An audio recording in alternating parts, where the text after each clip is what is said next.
জাতির উদ্দেশ্যে বার্তা দিয়ে তিনি নির্বাচনের ঘোষণা করেন। আমরা দুটোকেই স্বাগত জানাই। জুলাই ঘোষণাপত্রের যে সমস্ত ঘোষণা তাকে রাষ্ট্রীয়ভাবে এবং সাংবিধানিকভাবে দেওয়ার জন্য আমরা প্রতিবদ্ধ এবং যথাযথ জায়গায় সংবিধানে সেটা স্থাপন করা হবে সেই প্রতিশ্রুতি আমরা আগেও দিয়েছি। এবং জুলাই যোদ্ধাদের, জুলাই শহীদদের, ছাত্রদের অভ্যুত্থানে যারা শহীদ হয়েছেন জাতীয় এটা সুনিশ্চিত হয়েছে সেটা আমাদের অনেক এবং যারা আহত হয়েছে, যারা বিভিন্নভাবে ক্ষতিগ্রস্ত হয়েছেন তাদেরকে বিভিন্নভাবে আইনি সুরক্ষা সহযোগিতা এবং রাষ্ট্রীয়ভাবে সহযোগিতার প্রতিশ্রুতি তিনি যেমন দিয়েছেন তারা জাতি দিয়েছেন।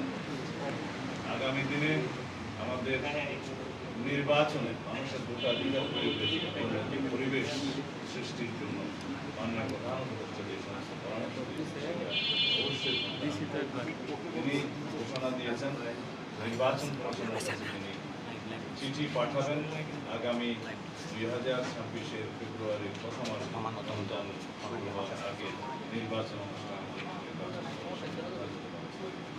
অবশ্যই নির্বাচন কমিশনের যথাসময় কিন্তু মাননীয় প্রধান উপদেষ্টা আজকে যে নির্দেশনা দিয়েছেন এবং চিঠি প্রদান করবেন নির্বাচন কমিশনকে যারা হয়েছেন সেই ঘোষণা আমরা সবাই অপেক্ষা করছিলাম।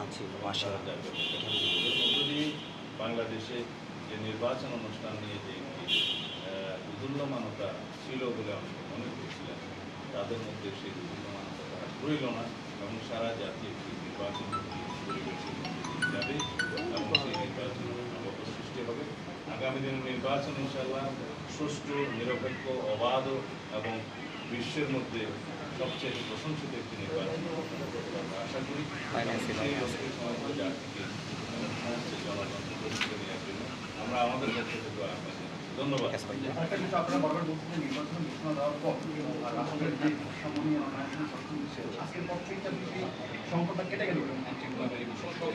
আমরা মনে করি এই ঘোষণার মধ্য দিয়ে রাষ্ট্রে রাজনৈতিক স্থিতিশীলতা আরো বেশি প্রতিষ্ঠিত হবে এবং কোন রকমের কোন অনিশ্চিত পরিবেশ বা ব্যবসা বাণিজ্য বিনিয়োগে থাকবে না।